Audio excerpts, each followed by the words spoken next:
Hello and welcome back to MD to RN.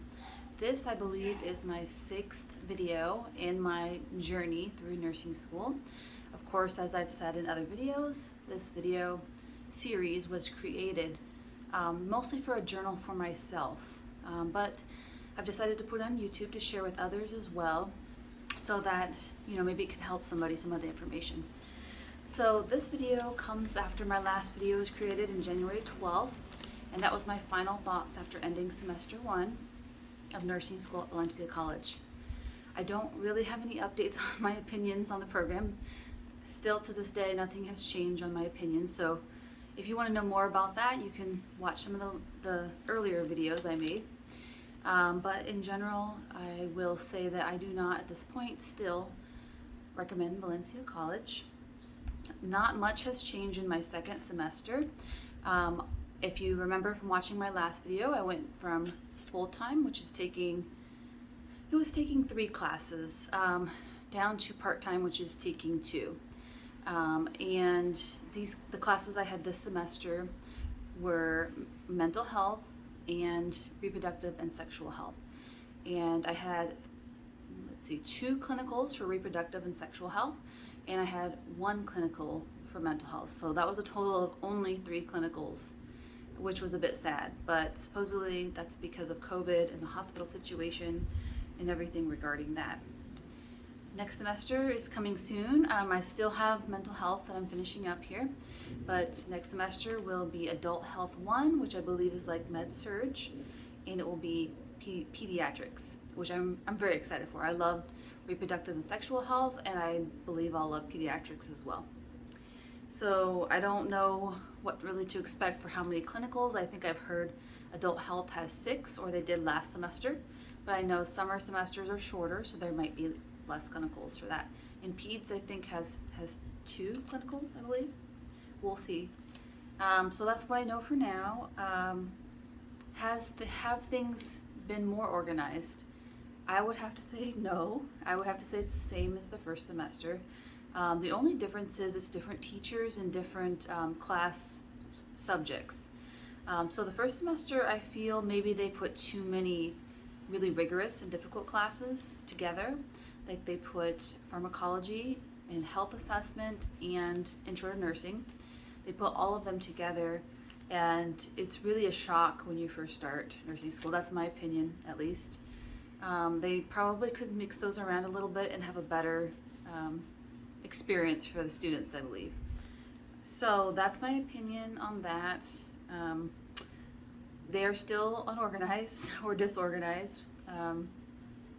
There's a lot of work to do in that area. I'm not gonna go on and on about it. I'm sure if any of them ever watch this, I'm sure some of them already know. And maybe they're trying to work on things. I hope so. I do share my opinion when asked for, honestly, because I believe that's the only way things will get fixed. However, if you are wanting to apply to nursing school, which I know some of you who have written into my comments are still planning to apply at Valencia, which is wonderful. The only thing I would like to say is that you watch some of the videos so you can be prepared, so you're not shocked at some of the things you might witness or be involved in. But I say you should still go for it. Valencia has lots of classes. They're somewhat flexible. They have the part-time program. They have the evening weekend program. I don't believe Seminole has an evening weekend program. And the cost is very low. Unless you have a job at like a hospital or somewhere that pays your tuition 100%. I think that you should, well, unless you have the money as well, you should maybe consider Valencia or Seminole. Seminole was a decent rate as well. But if I had to do again, I've mentioned this before, I would choose UCF if I were able to get into the BSN program. But on that note, I would like to also mention I did apply for the Concurrent UCF to Valencia. I think it's called Florida College System BSN program. That should start this summer, or will start this summer, and it is just so I'll graduate from Valencia with my associates and I can take the RN NCLEX at the end of that. But most hospitals will eventually require a BSN. And so I'd just like to get ahead of the game, and I think maybe I'd eventually want to go into some leadership positions in which will require a higher level of degree in nursing. So I decided to apply to the UCF Concurrent BSN program, and they accepted me, which I'm very happy about for the summer. And what it will do is I'll start one of my bachelor's level classes in summer, online only, alongside of my Valencia classes. And in fall, I'll take one class while I'm still finishing up my Valencia program. Then in spring of next year, I'll take 3 classes, and then, or no, it's 2 classes, sorry. 2 classes in spring, and then 3 classes the remaining 2 semesters. So I'll finish my bachelor's next year in December of 2023. So that'll be good. So my plan is to, finish up my ASN and take the NCLEX, hopefully sometime in the early spring, so I could get started working at the hospital. But you can work at the hospital before you get your actual license. You can work provisionally, but not as a registered nurse, but you can still work. So my plan is to do that, and then while I'm, at my nursing job, then still go to school with my online BSN classes through UCF and graduate with that by fall. And I don't know, I might plan to go on to their leadership master's program, but I'm not sure yet. So I am taking, there's like 3 substitute classes you can take, graduate level classes you can take while you're taking your BSN. Like you can substitute the bachelor's levels for master's level classes out. And I thought that was a wise idea, just in case I do decide I want to go through my master's, then I could just, have 3 less classes to take. So there's that. I don't think in my last video this had not occurred yet, but I actually left Orlando Health as a sitter. I am no longer a sitter. Actually it's called a patient safety attendant, technically. I'm no longer doing that, and there were many reasons for that. One of the major reasons was I really just could not stand sitting in a chair for 12 hours overnight. I would get very sleepy, and in that job it's very important that you do not fall asleep. You stay awake, because you could get hurt, other people could get hurt at the hospital, or even the patient themselves who you're watching could get hurt, and that can't happen. So I just decided to step away. It wasn't a good fit for me, at least every shift, every day. So there was that. So now I work part-time at Disney. The reason I chose Disney, one of the reasons, I've worked at Disney before, but one of the reasons I chose them was because they offer tuition assistance, just much like the hospital does, except theirs doesn't start till 90 days after employment. So there is a little wait period. It's called Disney Aspire, and they have they don't have every program, but they have most programs you could probably want to, go for. And they will cover the full cost of tuition and books and any fees, just like Orlando Health did. So I chose them because of that. I chose them because I like Disney. I chose them because they're pretty flexible. I chose them because they actually pay more per hour than the hospital pays. I don't understand why, but they do.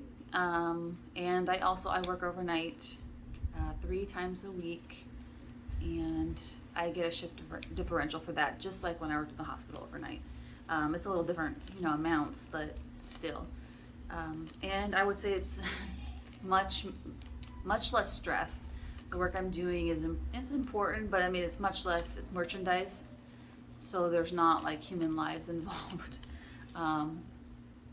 So anyway, that's a little bit of that. You should, if you would want to, consider looking for a place of employment.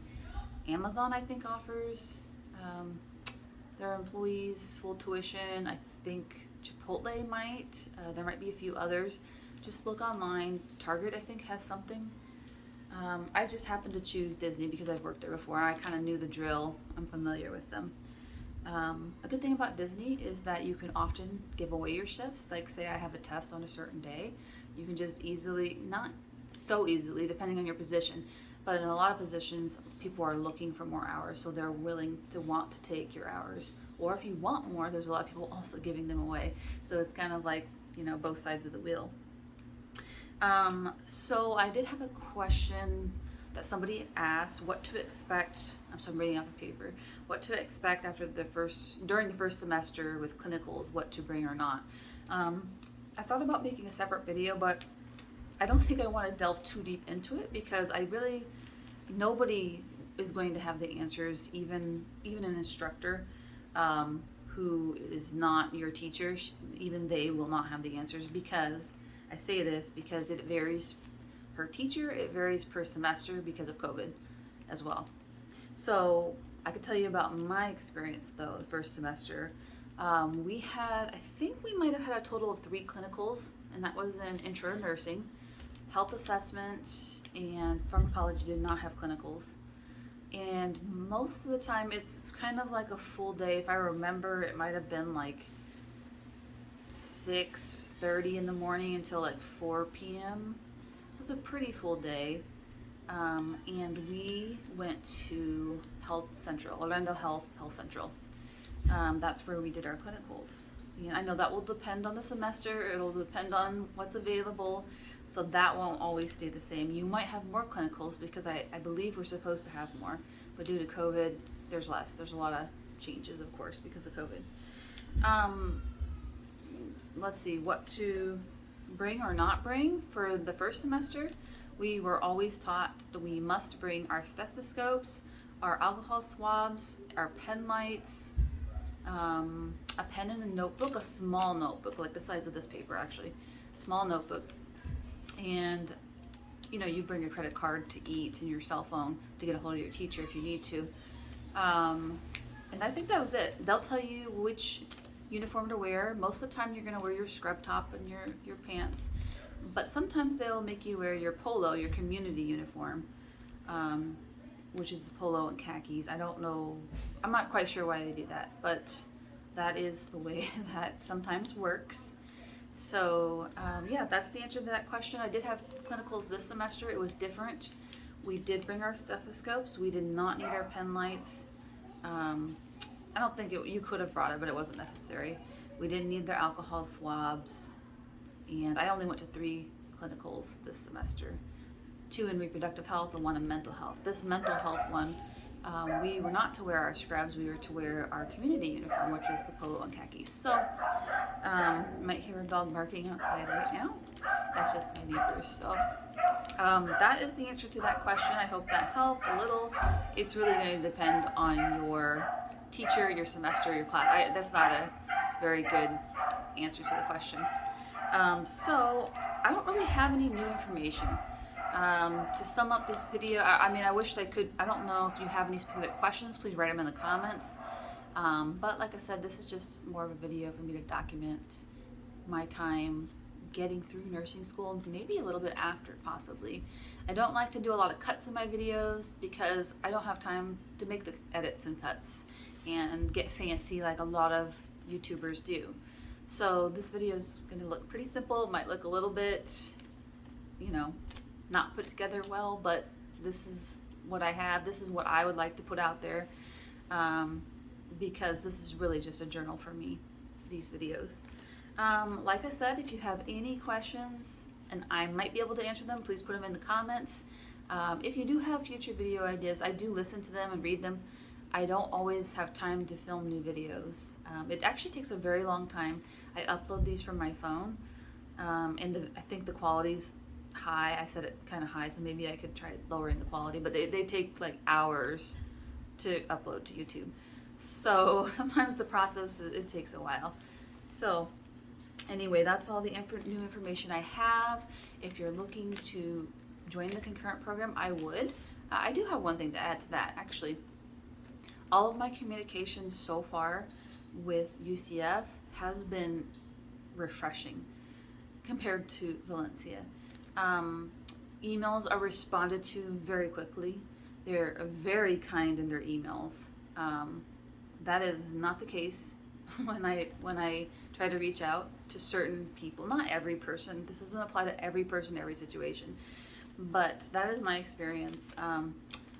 There was even a couple emails back and forth, like 3 emails I sent to UCF, this one advisor, and he responded like to each of them, "That's a great question. I can see how there could be confusion." And that is not the way Valencia responds at all if they even respond to the emails. Most of the time, sometimes weeks or a month goes by before I get a response. And these are different departments. This is not just one area that I'm speaking about. So, I mean, I'm not saying I'm not going to judge the whole UCF program based off of that, because who knows, maybe these are just wonderful advisors, I don't know.